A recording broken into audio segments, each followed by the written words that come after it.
ဇလန်းစာမှာတော့တော်ရန်တိဆန်တွေအားလုံးဟာတနေရာတွေကိုဆွေးဝန်းရောက်ရှိနေကြတာကိုမြင်ရမှာပါ။ဘာလို့လဲဆိုတော့တောပြင်မူဖာဆာနဲ့မြေပြားကြီးဆာရာဘီတို့မှာရင်သွေးရတနာလေးထွန်းကားခဲ့လို့ပါပဲ။ဒီပွဲဟာတတော်လုံးအတွက်အရန်ကိုပြောကြကောင်းတဲ့ပွဲတစ်ပွဲပေါ့။ပညာရှိမြောက်ကြီးရာဖီကီကဧည့်သည်တော်တွေကိုနှုတ်ဆက်ပြီးမင်းသားလေးဆင်းပါကိုတတော်လုံးရဲ့အနာဂတ်ဘရင်အဖြစ်ဂုဏ်ယူဝင်ကြွားစွာနဲ့မြောက်ပြပြီးမိတ်ဆက်ကြီးညာပေးခဲ့ပါတယ်။တော်ရန်တိဆန်တွေအားလုံးကကောင်းချီးဩဘာပေးပြီးပျော်ရွှင်နေကြပေမဲ့မပျော်နိုင်တဲ့ချင်းသေးတကောင်လည်းရှိနေပါတယ်။သူကတော့တောပြင်မူဖာဆာရဲ့ညီစကားပါသူကတူတော်မောင်းရဲ့ပွဲကိုမတက်ရောက်ခဲ့ပဲသူ့ရဲ့မောင်မဲနေတဲ့ဂူထဲမှာကြွက်တကောင်နဲ့ဆော့ကစားနဲ့တမင်ပေကတ်နေခဲ့တာပါမူဖာဆာကစကားစီသွားပြီးပွဲကိုဘာလို့မလာတာလဲညီလေးလို့မေးတဲ့ခါမှာတော့စကားကမေးသွားလို့ပါအကိုဆိုပြီးစင်ကြီးပေးခဲ့ပါတယ်တကယ်တော့သူကထီးနှက်ကိုမက်မောနေသူမို့စင်းပါလေးဘယင်ဖြစ်လာမှာကိုလုံးဝမလိုလားသူပါသူ့ကိုမူဖာဆာလောက်တန်ဆွမ်းမှုမရှိတဲ့အတွက်လေသူ့ကိုသူနှိမ်ချရင်အခွင့်အရေးရမယ့်အချိန်ကိုစောင့်နေခဲ့တာပါသူ့ကိုဂျင်းတဲ့ပုံမပေါ်တဲ့သူ့ညီကိုကြည့်ပြီးမူဖာဆာလည်းစိတ်ပြည့်ရတာပေါ့ဗျာငယ်ကလေးဇာစုကစကားကိုမောင်းထုတ်လိုက်ဖို့အကြံပေးပြီးမယ်မူဖာဆာကဒီနေရာကိုသူလဲပိုင်တာပဲပြီးတော့ तू ကငါညီလေငါဘယင်ဖြစ်နေသေး၍ဒါတွေကပြောင်းလဲသွားမှာမဟုတ်ဘူးဆိုပြီးညီကိုတန်ရောစင်နဲ့တွေးဆဆပဲအဖြေပေးခဲ့ပါတယ်နောက်တစ်နေ့မနက်မှာတော့မူဖာဆာဟာတားဖြစ်သူဆင်းပါကိုတောင်ထိပ်ပေါ်ခေါ်သွားပြီးသူအုပ်ချုပ်ရမယ့်နေမြေတွေကိုပြသခဲ့ပါတယ်အဲဒီလိုပြသရင်အလင်းအောင်ကြားရောက်တဲ့နေရာမှန်သမျှကအဖေတို့ရဲ့နေမြေတွေပဲသားလို့ပြောလိုက်တဲ့အခါဆင်းပါကအဖေကအဲ့နေရာတွေအားလုံးကိုအုပ်ချုပ်တာပေါ့နော်ဟုတ်တယ်သားဒါပေမဲ့ဘယင်တယောက်ရဲ့အချိန်ဟာနေမင်းကြီးလို့ထွက်ပြီးရင်ပြန်ဝင်မှာပဲအဖေနေဝင်သွားရင်သားရဲ့နေထွက်ချိန်ရောက်လာလိမ့်မယ်ဒီနေရီအကုန်လုံးကိုသားအပိုင်ရမှာလားဟင်ဒါတွေကိုဘယ်သူမှအပိုင်မရပါဘူးသားကဒီနေရီကိုကာဝယ်ရမှာပါအဲ့ဒါတမိုင်းပေးတာဝန်တစ်ခုပဲသားအလင်းအောင်ထိတွေ့သမျှနေရာအကုန်လုံးကိုကာဝယ်ရမှာလားအဖေဒီတော်တွေတောင်တွေရေအိုင်တွေပြီးတော့ဟိုးဘက်ကအရေးကျနေတဲ့နေရာရောပဲလားဆိုတော့မူဖာဆာကစင်မဒါအဲ့ဘက်ကိုမတွားရဘူးဆိုပြီးလုံးဝမတွားဖို့တားမြစ်ခဲ့ပါတယ်အဲ့ဒီချိန်မှာပဲငယ်ကလေးဇာစုရောက်လာပြီးခွေးအတွေနေမြေထဲဝင်လာတယ်ဆိုတော့ကြောင့်မူဖာဆာကတားတော်မောင်ကိုဂူထဲပြန်ဖို့မှာကြားပြီးထွက်သွားခဲ့ပါတယ်စင်မကသူ့ဖခင်နောက်ကနေပြေးလိုက်ဖို့ကြိုးစားပြီးမယ်ဇာစုဝင်တားလို့လက်လျှော့ပြီးဂူဘက်ပြန်ခဲ့တယ်ဗျလမ်းမှာပိုးကောင်တကောင်ကိုတွေ့ပြီးလိုက်ဖမ်းရင်းဦးလေးဖြစ်သူစကားနဲ့စုံစည်းခဲ့ပါတယ်ဦးလေးကဆင်မကိုဂူထဲပြန်သွားတော့ကောင်းလीငါကလေးမထိန်ချင်ဘူးလို့ပြောလိုက်တယ်ဗျဆင်မကကလေးထိန်ရမယ်ဟုတ်လားကျွန်တော်ကဘယင်ဖြစ်တော့မှာဗျဒီနေ့အဖေကကျွန်တော်အုပ်ချုပ်ရမယ့်နေမြေတွေကိုလိုက်ပြတယ်ကျွန်တော်ဘယင်ဖြစ်ရင်ဦးလေးကိုအမိတ်ပေးရမှာတမျိုးကြီးပဲနော်ဆိုပြီးစိတ်ကြီးဝင်နေကြတယ်ဗျစကားကမခံကျင်စိတ်တွေမျိုးချပြီးဒီတော့မင်းအဖေကတတိုင်းပြည်လုံးကိုပြပေးပြီပေါ့မြောက်ဘက်နယ်ဇက်ကအရေးတွေကြနေတဲ့နေရာတော့ပါသေးလားအဲ့ဒီဘက်ကိုဘယ်တော့မှမသွားဘူးတဲ့အဖေကအေးဘောသူပြောတာဟုတ်တာပေါ့မင်းသားလေးအတွက်စင်သင်းချိုင်းဆိုတာသွားကြမှာမဟုတ်တာစင်သင်းချိုင်းဟုတ်လားဦးလေးအိုးငါစကားလွန်သွားပြီမင်းဘာသာနောက်မှသိရမှာကိုဘယင်ဖြစ်တော့မှသိရမယ့်ကိစ္စကိုငါပြောလိုက်မိတယ်ဦးလေးအဲ့ဒီကိုရောက်ဘူးလားငါတို့အားလုံးရောက်ဘူးပါတယ်ကလေးတွေပဲမသွားရတာဆွေးနေတဲ့အယိုးတွေပုတ်ပွက်ဆူနေတဲ့ရွှွန့်အိုင်တွေဓာရီကြီးပဲအဲ့ဒီကိုမသွားဘူးလို့ဂရီပေးပါစင်ပါအခုဂူထဲပြန်တော့မှတ်ထားနော်ဒါကငါတို့ရဲ့လိုအပ်ချက်ပဲဆိုပြီးစင်ပါကိုအဲ့ဒီလိုအန်ရရှိတဲ့စင်သင်းချိုင်းနေမျိုးကိုသွားကျင်လာအောင်လုံးစော်ပေးလိုက်ပါတယ်အဲ့ဒီနေရာကလူကြီးတွေပဲသွားရတာကလေးတွေသွားလို့မရဘူးလို့ပြောလိုက်တာဟာစင်ပါရဲ့စူးစမ်းလိုစိတ်ကိုပို့ပြီးဆွပေးလိုက်တာပါပဲစင်ပါကရေကန်မှာရေသွားဆော့မလို့ဆိုတဲ့အကြောင်းပြချက်နဲ့သူ့အမိထံခွင့်တောင်းကတငယ်ချင်းမလေးနာလာကိုခေါ်ပြီးအဲ့ဒီတားမြင်နေမြစီခိုးထွက်လာခဲ့တယ်ဗျ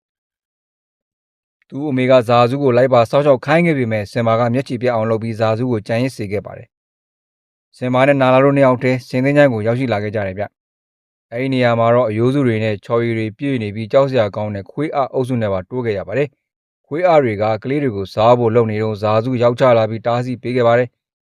ခွေးအတွေလိုက်ဆွဲတာကြောင့်ဇာစုထွက်ပြေးပြီးမူဖာဆစီသတင်းပို့လိုက်တယ်ဗျကလေးတွေကိုခွေးအတွေကဝိုင်းရန်ထားခြင်းမှာကျေလောင်လာတဲ့ဟိမ့်တန်ကြီးနဲ့အတူမူဖာဆာရောက်ရှိလာပြီးခွေးအတွေကိုအပြတ်အသတ်တိုက်ခိုက်ကတားဖြစ်သူကိုကယ်တင်နိုင်ခဲ့ပါတယ်ခွေးအဘရင်မကြီးရှန်စီကလည်းမူဖာဆာကိုကြောက်ရတာကြောင့်ရမ်းမရှာတော့ပဲလွတ်ပေးလိုက်ပါတယ်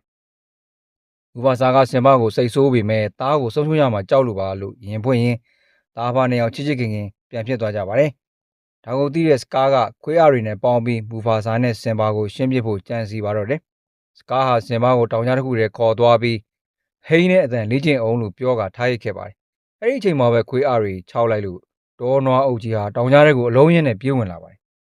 မူဖာဆာတားကိုကေကိုပြေးရောက်လာပြီးစင်မကိုဘေးကင်းရာတောင်စွန်းပေါ်ပို့ပေးနိုင်ခဲ့ပေမဲ့သူကိုယ်တိုင်ကတော့တောင်ကဘာရန်မှာ တွေ့ကပ်နေရပါတယ်။မူဖာဆာကစကားကိုကူညီဖို့တောင်းဆိုခဲ့ပေမဲ့စကားကတော့ဘယင်းကြီးသွားတော့လီဆိုပြီးသူ့အကိုကိုတောင်အောက်ကိုတွန်းချလိုက်ပါတော့တယ်။အသက်ဝန်းကျင်ကင်းမဲ့နေတဲ့ဖခင်ကိုမြင်လိုက်ရတဲ့စင်မာလေးအယံဝန်းနဲ့နေချိန်မှာစကားရောက်လာပြီးမင်းကြောင့်မင်းပေဒီလိုဖြစ်ရတာမင်းသာမရှိရင်ဒါတွေဖြစ်မှာမဟုတ်ဘူးလို့အပြစ်တင်ကစင်မကိုတောထဲကနေထွက်ပြေးခိုင်းလိုက်ပါတယ်။စင်မထွက်ပြေးသွားချိန်မှာစကားကခွေးအားတွေကိုအနောက်ကလိုက်ခိုင်းပြီးအပြက်ရှင်းခိုင်းလိုက်ပေမဲ့စင်မာကတော့အသေးဘေးကလွတ်မြောက်သွားခဲ့ပါတယ်။စင်မာဟာတဲကနရထဲမှာမောဟိုက်လဲကျနေတော့တီမွန်နဲ့ပွမ်ပါဆိုတဲ့အဖော်နှစ်ယောက်နဲ့တွေ့ပြီးသူတို့ရဲ့ဟာကူနာမတာတာဘာမှပူကြမလို့ဆိုတဲ့ဝါရနဲ့အတူအေးအေးဆေးဆေးကြီးမြင့်လာခဲ့ပါတယ်။တစ်ဖက်မှာတော့စကားဟာဘယင်လုတ်ပြီးတတော်လုံးကိုဖျက်ဆီးနေတာကြောင့်အစာရည်စာရှားပါလာခဲ့ပါတယ်။စကားကသူ့ရဲ့မိဖုရားလုပ်ဖို့ဆာရာဘီကိုကမ်းလှမ်းနေပြီမဲ့ဆာရာဘီကတော့တွင်ညင်းဆန်ရင်းမိဖုရားကောင်းပြီးသားဇဲပဲဗျ။စကားရဲ့လက်အောက်မှာမနေလို့တဲ့နာလာကတော့ညဘက်မှာအဆောင်အကျပ်တွေကိုရှောင်ကွင်းပြီးဇာစုတားဆီးတဲ့ကြားကနေအကူအညီရှာဖွေဖို့ထွက်သွားခဲ့ပါတယ်။စင်မာကတော့နေရာအသစ်မှာတင်ငယ်ချင်းအသစ်တွေနဲ့အသားကျနေခဲ့ပါပြီ။ညဘက်မှာကျယ်လေးတွေကိုငေးကြည့်ရင်လေဆံမွေးခါလိုက်ရာကနေစင်မရဲ့လေဆံမွေးကလေနဲ့အတူလွင့်သွားပြီးနောက်ဆုံးမှာရာဖီကီထံရောက်ရှိသွားခဲ့တယ်ဗျ။ရာဖီကီလည်းစင်ဘာသက်ရှင်နေတော့ပဲဆိုတာသိရှိပြီးဂျီနက်ပျော်ရွှင်သွားခဲ့ပါတယ်။ဒီနေ့မှာတော့အစာရှာထွက်လာတဲ့နာလာနဲ့စင်ဘာတို့ပြန်ဆုံကြပါတယ်။နာလာကစင်ဘာကိုကြောက်ဆောင်နိုင်ငံစီပြန်လိုက်ခဲ့ဖို့တောင်းဆိုခဲ့ပေမဲ့စင်ဘာကသူ့အပြစ်ကြောင့်သူ့ဖခင်တည်ဆုံးခဲ့ရတယ်လို့ထင်နေတော့မှညှင်းဆန်ခဲ့ပါတယ်။ဘလို့မှခေါ်မရတာကြောင့်နာလာလည်းစင်ဘာနဲ့လမ်းခွဲသွားခဲ့တယ်ဗျ။ဒါပေမဲ့ပညာရှိမြောက်ကြီးရာဖီကီကစင်ဘာကိုသူ့အဖေရဲ့ဝိညာဉ်နဲ့တွေ့ရအောင်လုပ်ပေးခဲ့ပါတယ်။ကောင်းကင်ယံကမူဖာဆာရဲ့အတန်က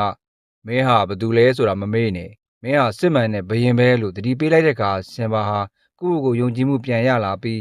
နာလာနောက်အမိလိုက်ကကြောက်ဆောင်နိုင်ငံစီပြန်လာခဲ့ပါတော့တယ်။စင်ဘာပြန်ရောက်တဲ့အချိန်မှာတော့စကားဟာစင်ဘာရဲ့မိခင်ကိုနှိပ်စက်နေတာမြင်လိုက်ရပါတယ်။စကားကစင်ဘာကိုတွေ့တော့အဖေကိုတည်စေခဲ့တဲ့သားဆိုပြီးအားလုံးရဲ့ရှေ့မှာဝန်ခံခိုင်းတော့တာပဲဗျ။စင်မာကသူ့ဖေတည်ဆုံးရတာဟာသူ့ကြောင့်မဟုတ်ဘူးလို့ပြောပေမဲ့စကားကစင်မာကိုကဘာပေါ်ကနေတွန်းချဖို့လှုပ်ရင်း